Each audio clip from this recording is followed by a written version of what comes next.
So, my first question for you this morning, how did the Supersuckers become the best band in the world?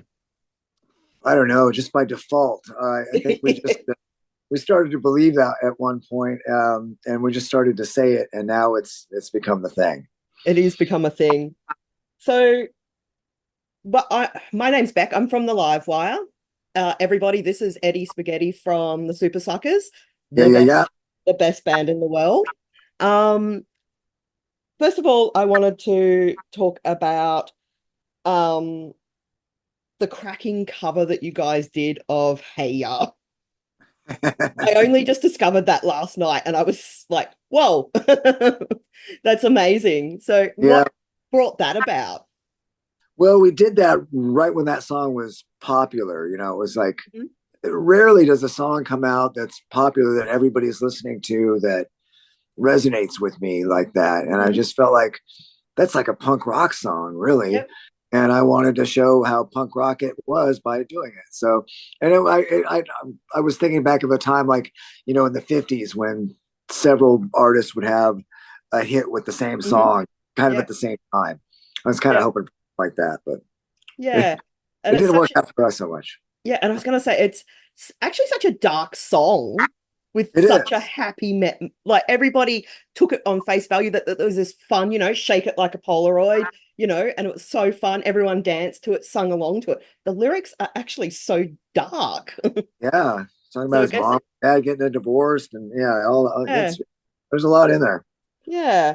Um, so I also want to talk about your journey with record labels. Um, you guys were originally with Sub Pop, and then you sort of were like, I guess, at the height of every major label coming in and going with every band around the world that was a little bit alternative. Although you guys are very alternative, you guys sort of jumped onto the Interscope label, and then things didn't quite work out there, and then you started your own. How much more freedom do you guys feel having your own label, being able to put out your own music and everything that goes with, I guess, running your own show, I guess?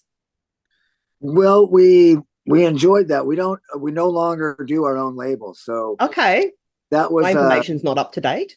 yeah, yeah, it's been a while. But it was nice at first. The initial disappointment of being dropped from Interscope was so soul crushing. Would have been And it was devastating.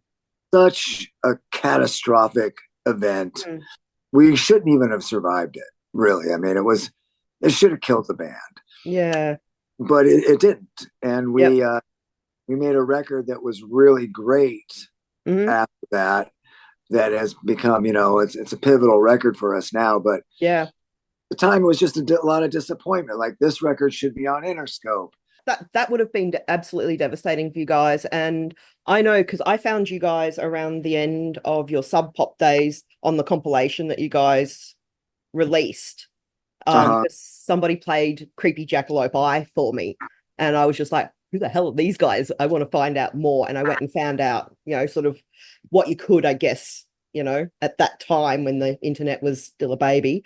Um, Right. Like, oh, yeah, so and Creepy Jackalope Eye probably still remains my favorite song of yours. So awesome. um so yeah, so I guess now where are you situated label wise? Are you We actually have just, in the last couple of days, I signed Mhm. a new record deal with a company called Hard Charger, Yep, which is, it's an imprint through a company called Blue Elan. yep, And, we'll see. Disappointment awaits for yep. all parties, but, And Super Suckers will survive. right. And we'll move on and we'll be fine either way. But Yep, we've proven to be kind of a cockroach of rock and roll in a way because, we should have yep, been killed many, many times. In fact, when we got dropped from Interscope, that wasn't even the first time the band yeah, had been challenged that way. And when we put out the country record on Sub Pop, yep, before that, there was a whole brouhaha about that as well and how that was yep, supposed to end. And yeah. we've I don't sweat that sort of stuff anymore, and I'm not Mm, so enamored with the label, and I'm not Mm, so. I don't expect a whole lot from a label anymore. I just hope that mm. they don't, try to fuck us over. Yeah, well, that's the big thing for bands these days is not getting fucked over, right? Right, By their label, by management, whoever is coming in to try and steal that piece of pie from you guys. That right. actually, I'm just going to flip over my questions because that actually leads me into another question that I have when I was listening to 2020's Play That Rock and Roll and your genre hops. And you guys have done that throughout your career. You go from country to what has been described on one of my sources as cowpunk.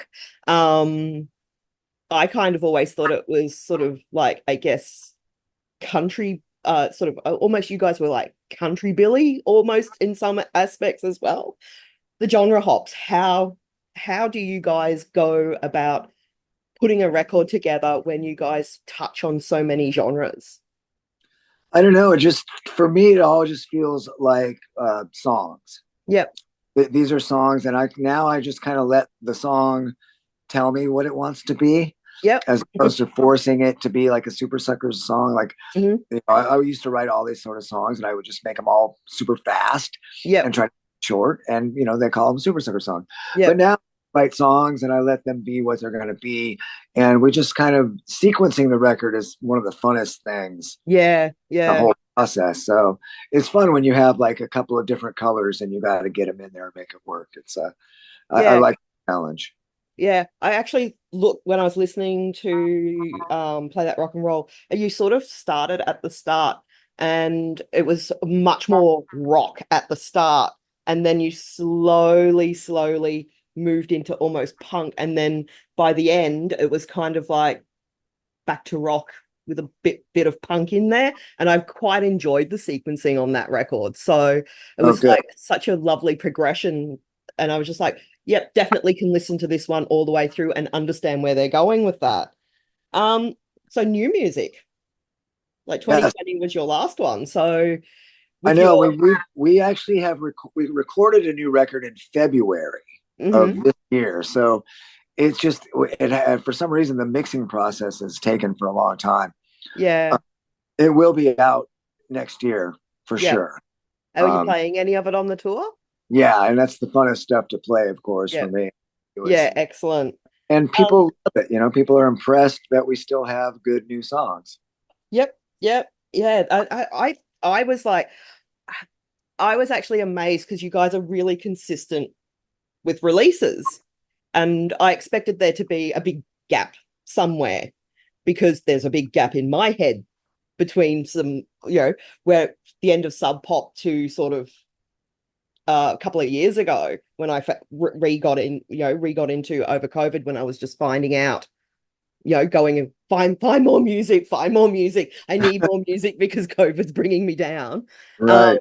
and then I was kind of like, well, there isn't any big gaps in your guys' catalog. It's really consistent, your releases. So Yeah, this is one of the biggest gaps we've had, and yeah, a lot of it is because of COVID. COVID threw my whole process out of whack, yeah, but that for a lot of people. So I'm not. I don't sweat it. It's not like the world is clamoring for the new Super Suckers record to come out, but yeah, I like to look and see the consistency as well. It makes me feel good. yeah. I think people enjoy it when it comes out, though. For sure. Yeah. Yeah, they love it, but it's not like there's a deadline or anything. No, no, it's not like, I guess that's one of the good things about being sort of a more alternative band is that there's lower expectations and delight when you do put something out. Yeah, I don't like the lower expectations. I'd like the expectations on us to be just as high Yeah, I as know. I know. I feel like we're just as good as any of those other bands I agree. that get all that attention. So I agree. I absolutely agree. So Australian tour, because I'm just going to check our timing. We're probably running out of time. Uh, it seems like you were only just here. Was it last year or the year before? yeah, we were just there not too terribly long ago. Yeah. So Australia's evidently a great place for you guys to tour. I know that there's quite a few people who are clamoring for the magazine to come and cover you guys. I might fight them on it. because I missed you on the last tour. So, um, what can we expect from this tour other than I guess you're going to play some of the stuff from the upcoming release?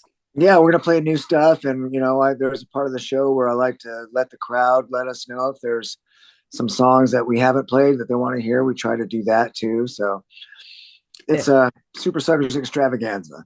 Yeah. If you hear a crazy girl up the back yelling out creepy jackalope eye, which I do note is still in your repertoire. That's me.